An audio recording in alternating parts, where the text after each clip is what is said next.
Attitudes of Gratitude by M.J. Ryan. Chapter 1. The Simple Joy of Living from a Grateful Heart. If you look to others for fulfillment, you will never truly be fulfilled. If your happiness depends on money, you will never be happy with yourself. Be content with what you have. Rejoice in the way things are. When you realize there is nothing lacking, the whole world belongs to you. Yesterday, while putting the final touches on this book, I went to lunch at a Chinese restaurant with my friend Annette to talk about gratitude. When I opened my fortune cookie at the end of the meal, the message was, "Stop searching. Happiness is just next to you." Talk about perfect timing. For that is exactly what this book is all about. Happiness, the sheer joy of being alive, is within our reach. All we need is an attitude of gratitude. Gratitude creates happiness because it makes us feel full, complete. Gratitude is the realization that we have everything we need, at least in this moment. There is a saying that people teach what they most need to learn, and nowhere is that more true than with me and gratitude.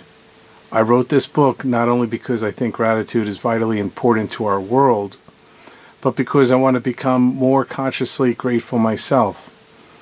I do not set myself up as an expert, but rather a person on a path like the rest of us, each of us becoming the fullness of who he or she is meant to be.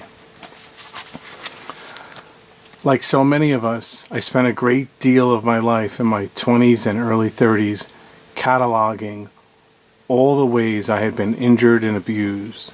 In therapy and out, with friends and loved ones, I analyzed and categorized the who's, what's, and where's of my misery. I was a confirmed pessimist, always able to see the dark side of anything and everything. My belief was that life was hard and disaster was looming around every corner. If things were going well, it was only a matter of time before they would take a turn for the worse. Despite life's difficulties, it was my responsibility to do all the good I could and become the best person I could be. If I thought about gratitude at all, it was only to take a moment to give thanks for a few people in my life who had helped me feel loved. Gradually, things changed for me. I can't point to a single event, a life-changing moment, when my attitude suddenly transformed. Rather, slowly, as I came to understand my wounding better and began to heal, I started to notice the dearth of positive emotions in my life.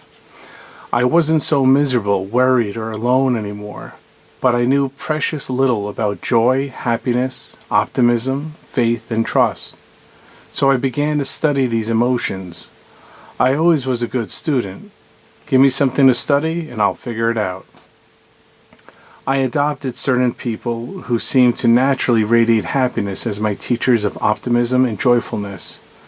One of the things I noticed is that these people all had a profound sense of gratitude that seemed to flow uninhibitedly from them.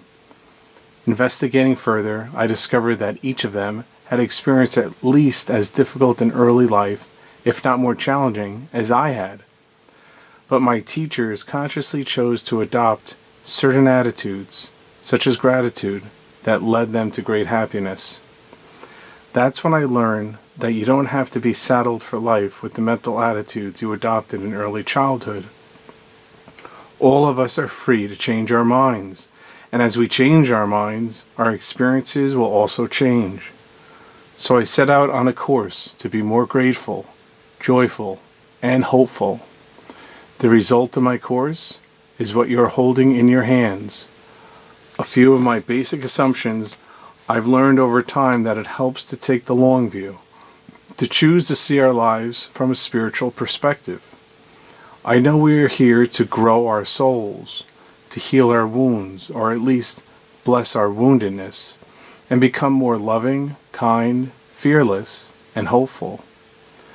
The longer I live, the more I recognize that cultivating an attitude of gratitude is the key to living from an open heart. That is, living in a spirit of joyful expectation. Gratitude is not just the key, it's a magic key. All you need to do is to use it, and the world is suddenly transformed into a beautiful wonderland in which you are invited to play. That's because, like most of the great spiritual truths, gratitude is stunningly simple. This is not to say, however, that an attitude of gratitude is necessarily easy to practice. All kinds of distractions and negative attitudes from our upbringings may get in the way. But all you really have to do is make a commitment to do it, and the magic will be yours. One of the incredible truths about gratitude is that it is impossible to feel both the positive emotion of thankfulness and a negative emotion such as anger or fear at the same time. Gratitude births only positive feelings: love, compassion, joy, and hope. As we focus on what we are thankful for, fear, anger, and bitterness simply melt away, seemingly without effort. How can this be? The answer is that gratitude helps us track success, to notice what is right in our lives, and the brain naturally works to track success. If you have ever watched a baby learn something, you'll know what I mean. Learning to walk, for example, she stands and puts out one foot. Boom! Down she goes because her balance wasn't right. Instead of castigating herself for blowing it, getting angry, or blaming the floor or her shoe, she just registers that it didn't work because her foot was too far out and tries again. She just keeps trying and trying, discarding what doesn't work without obsessing on it, and incorporating what's right until she can walk. Fall, fall, fall, walk. Fall, fall, walk, walk, walk.